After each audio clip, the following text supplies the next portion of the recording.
मालिकेच्या सुरुवातीला आपण बघतो की अर्णव जमिनीवर अंथरूण टाकतो. तेव्हा ईश्वरी त्याला विचारते की का हो सर, तुम्ही जमिनीवर कोणासाठी अंथरूण टाकते. तेव्हा अर्णव म्हणतो की तिथे ताई साडीच्या रूममध्ये जमिनीवर झोपली असेल आणि मला इथे बेडवर झोप कशी लागणार, त्यामुळे मी खालीच झोपणार. आणि अर्णव जमिनीवर झोपतो. ते पाहून ईश्वरीसुद्धा कपाटातून अंथरूण काढते व खाली टाकते. तेव्हा अर्णव तिला म्हणतो की इतकं पुरेसं आहे, मला अजून लागणार नाही. तेव्हा ईश्वरी त्याला म्हणते की तुमच्यासाठी नाही, हे माझ्यासाठी आहे. मलाही तुम्ही खाली झोपले असताना वर झोप लागणार नाही. तेव्हा खाली दोघेही झोपतात. तेव्हा ईश्वरी त्याच्याकडे पाहते. तेव्हा अर्णव तिला म्हणतो काय काय बघतीस. तेव्हा ईश्वरी म्हणते की तुम्ही माझे नवरे आहात ना, तर मी तुमच्याकडेच बघणार ना. तेव्हा अर्णव म्हणतो तिला की आता झोपत. तेव्हा ईश्वरी म्हणते की तुम्हाला झोपायचं असेल तर झोपा, मी का झोपू. तेव्हा अर्णव तिला म्हणतो की दुसरीकडे तोंड कर, नाहीतर त्याला झोप नाही लागणार. तेव्हा ईश्वरी म्हणते की नाही, मी तिकडे तोंड करणार नाही. तेव्हा अर्णव स्वतःचं तोंड तिकडे करतो, तर त्याचा दुसरा खांदा दुखावतो आणि तो परत त्याच्याकडे तोंड करतो. तितक्यात त्याचा अर्णव झोपण्याचा प्रयत्न करतो, तर त्याचे डोळे पुन्हा उघडतात. तर तो बघतो की ईश्वरी त्याच्याकडे बघत असते आणि तो म्हणतो काय बघतेस, तिकडे तोंड करून झोप, नाहीतर मला झोप नाही लागणार.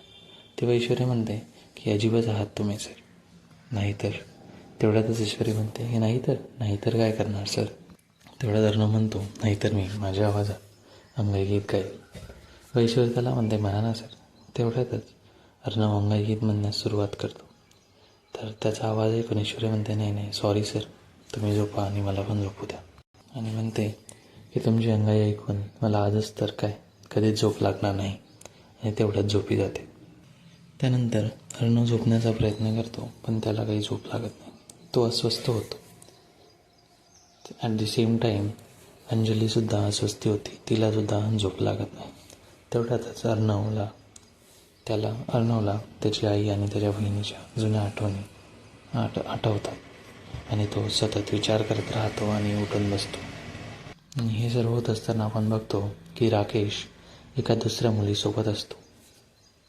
तेवढ्यात अंजली उठते आणि बघते की राकेश अजूनही आलेला नाही. मग ती थोडी अस्वस्थ होती व त्याला कॉल करण्याचा प्रयत्न करतात, पण त्याला काहीही कॉल लागत नाही. तेवढ्यातच अंजलीला वॉचमनचा फोन येतो आणि तो तिला सांगतो की आज घरातील कुठल्याही नळाला पाणी येणार नाही, त्यामुळे तिला बाहेरूनच पाणी भरावं लागेल.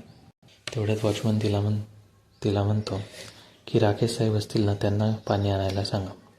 तेवढ्यात अंजली त्यांना सांगते की ते अजून आलेलेच नाही. तेवढ्यात वॉचमन म्हणतो की मी पण कामाला आलेलो आहे आणि सविता पण घरी नसेल, नाहीतर मीच तुम्हाला पाणी आणून दिले असते. तेवढ्यात अंजली त्याला म्हणते की ठीक आहे, मी भरून घेईल.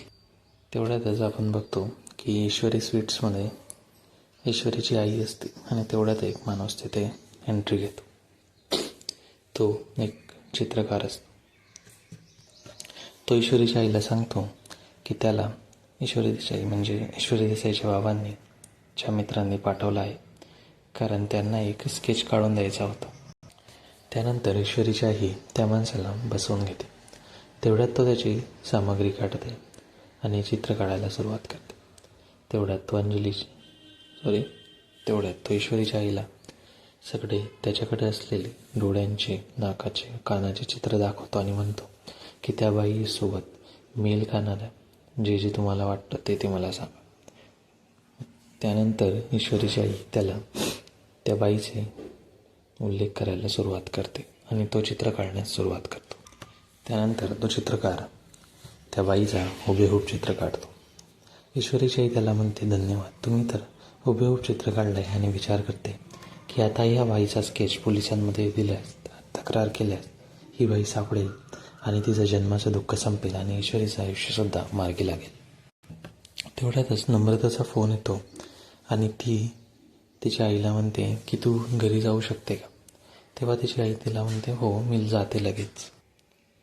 मग ती त्या माणसाला म्हणते की तुम्ही चित्र पूर्ण करा, संध्याकाळी मी किंवा माझी मुलगी येऊन हे चित्र तिथून कलेक्ट करेल, यात काहीही हरकत नाही असं ते माणूस म्हणतो आणि ती तेव्हा तिथून तेवढ्यात तिची आई ईश्वरीला कॉल करते आणि हे सगळं सांगते की आपण ज्या बाईचा शोध घेत होतो तिचं हुबेहूब चित्रकाराने काढून दिलं आहे तर तू ते जाऊन घेऊन येशील का? आणि पत्ता ती ईश्वरीला सांगते. हे सगळं होत असताना वल्लरी हे सगळं ऐकते. ईश्वरी तिच्या आईला म्हणते की हो, मी त्याची जाऊन चित्र घेऊन येईल. हे सर्व होत असताना वल्लरी विचार करते की काहीही झालं तरी ते चित्र ईश्वरीच्या हाती लागायला नव्हे. त्यामुळे ती विचार करते की ती आधीच जाऊन ते चित्र घेऊन येईल. तेवढ्यात चाळीमध्ये सगळे पाणी भरण्यासाठी लाईनमध्ये लागलेले असतात व तेव्हाच ते खूप भांडण चालू असतं. तेवढ्यात वॉचमन अर्णवला आणि ईश्वरीला सांगतो की आज रात्रभरापासून अंजलीताई एकटीच आहे आणि आज त्यांना पाणी बाहेरून भरावं लागते. तेवढ्यात ईश्वरी अर्णवला म्हणते की सर, आपण जाऊया त्यांच्या मदतीला. तेवढ्यातच चाळीमध्ये काही बाया अंजलीसोबत भांडण करतात पाण्यासाठी. तेवढ्यातच ईश्वरी आणि अर्णव तिथे पोहोचतात व ती बाई अंजलीचं मडगाव फेकताना ते बघतात. तेवढ्यात ईश्वरी म्हणते की आता हिला इंदोरचा मजा द्यावाच लागेल आणि तिच्यासोबत भांडायला चालू करते. ती ईश्वर एवढ्या चांगल्या पद्धतीने भांडते की तिला काही बोलायला चान्स देत नाही. तिचा हातसुद्धा फिरवते आणि म्हणते की बघते मी की तू कशी तिला अंजलीताईंना पाणी भरू देत नाही. एवढं बोलून ती तिची बाल्टी फेकते आणि अंजलीताईचं मडगं भरायला सुरुवात करते आणि म्हणते की ती प्रेग्नेंट असून तू तिला त्रास देते, तुला शोभतं का? इन्सानियत का कोई नामी नाही आहे. आणि म्हणते की जेव्हापर्यंत अंजलीताई इथे आहे तेव्हापर्यंत ज्यांनी कुणा तिला त्रास दिला त्यांचा पाला माझ्यासोबत आहे आणि त्यांचा मी बघेल. आणि त्या बाईला ईश्वरी लाईनमध्ये सगळ्यात मागे उभी करते आणि म्हणते की यापुढे नळाचं जर पाणी भरायचं असेल तर पहिला नंबर कोणाचा? तर तो अंजलीताईंचा. त्यानंतर ईश्वरी आणि अर्णव तिला पाणी भरण्यास मदत करतात आणि अर्णव म्हणतो की तुला जसा राग येतो ना तसा मला पण राग येतो आणि हे सगळं मी माझ्या वाचीसाठी करतो.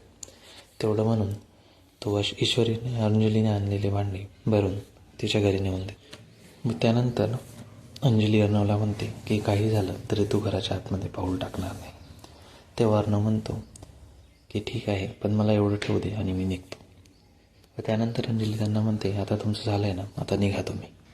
तेव्हा अर्णव म्हणतो की घरी चल, या अवस्थेत तुला हे जमणार नाही आणि ते तुझं हक्काचं घर आहे, घरी चल. तेव्हा अंजली त्याला म्हणते हो, पण तो हक्क तूच हिरावून घेतला आहे, तू जा. त्यानंतर अंजली त्या दोघांना म्हणते की जर तुम्हाला वाटत असेल की तुम्ही माझी मदत करून मी पातळून जाईल तर असं होणार नाही. मला तमाशा नको होत आहे, त्यामुळे काही चाळीतल्या लोकांसमोर बोलली नाही, पण यापुढे सारखं तुम्ही माझ्या मदतीला येऊ नका. आणि एवढं बोलून ती आतमध्ये निघून जाते. यानंतर अर्णव ती दार लावून घेते. यानंतर अर्णव दारापुढेच उभा राहतो आणि म्हणतो की हे सगळं होत असताना तुला किती त्रास होत आहे हे मला माहिती. हे सगळं तू मुद्दाम करते, पण याचा तुलाच त्रास होतोय. आपल्या मधला बॉन्ड एवढा स्ट्रॉंग आहे की मला माहिती आहे तू पुन्हा घरी येशील. आणि मग एक जुनी आठवण सांगायला सुरुवात करतो की जेव्हा लहानपणी आई त्याला शिक्षा द्यायची तेव्हा तीच त्याच्या मदतीला धावून यायची आणि म्हणतो की मी खूप त्रास दिला आहे तुला आणि याची शिक्षा मला व्हायलाच पाहिजे. आणि पायाला हात लावून दारापुढे उभा राहत. ते ईश्वरी अर्णवला समजावते आणि उभं राहायला सांगते आणि म्हणते की आपण भरून दिलेल्या कळशीतलं पाणी ताईने फेकलं आहे का? तर अर्णव म्हणतो नाही, तरीच आपली छोटीशी विण आहे टुडेची. आणि म्हणते की रोज आपण असेच थोडे कामं करून अंजलीताईंचं मन जिंकू.